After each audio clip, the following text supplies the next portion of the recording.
Today we're going to change a VVT solenoid on a 2006 Nissan Altima 2.5, and this will apply to the V6s as well, but I don't know the placement on those.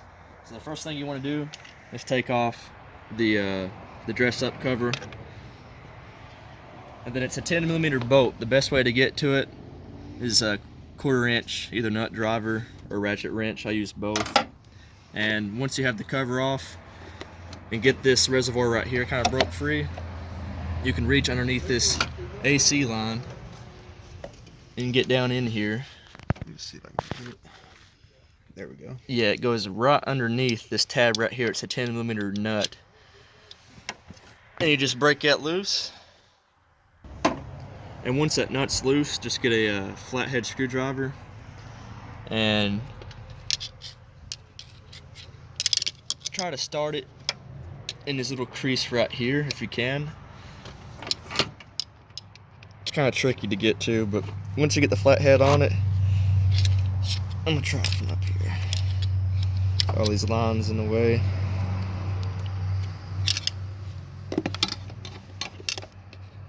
There we go. And just kind of push on it and it will slide right out.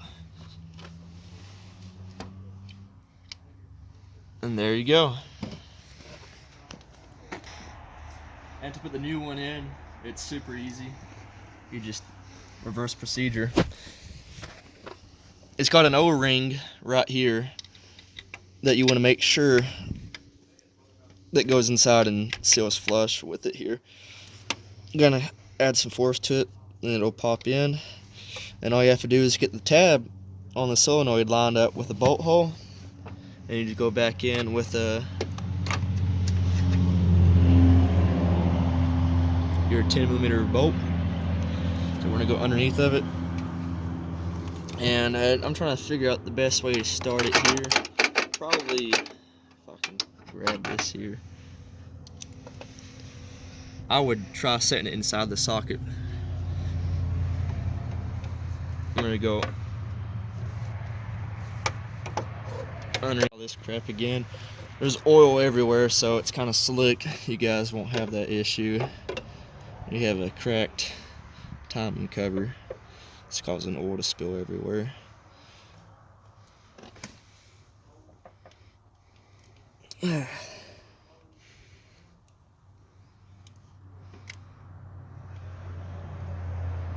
So once you get the bolt in there, you just kind of have to feel for it. And once you get it in, we're just going to go ahead and start tightening it.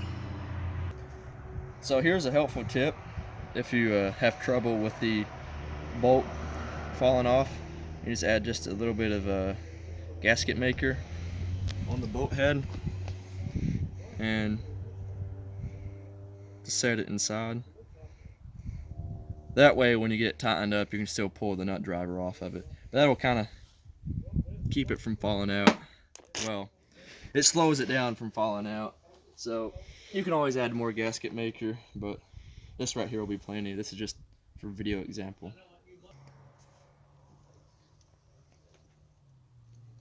Now we're just tightening it up. That gasket maker trick really helps. I'm gonna try to get it started as much as I can with this nut driver, and then I'm gonna use a ratchet to torque it. It's about 1 inch long. And it threads all the way through.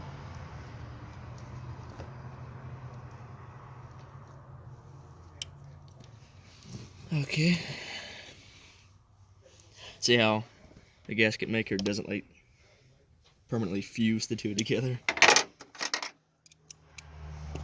You just have to clean your carb cleaner will get that out, no problem. So let's make sure we're tightening this thing up and we don't back it back out. So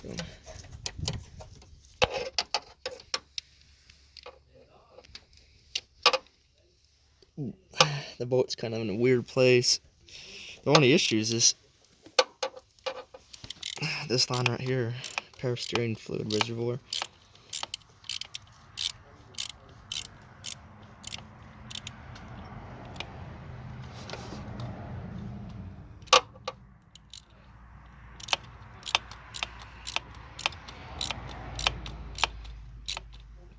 Alright, There we go. And just search for your green connector you disconnected and line it up.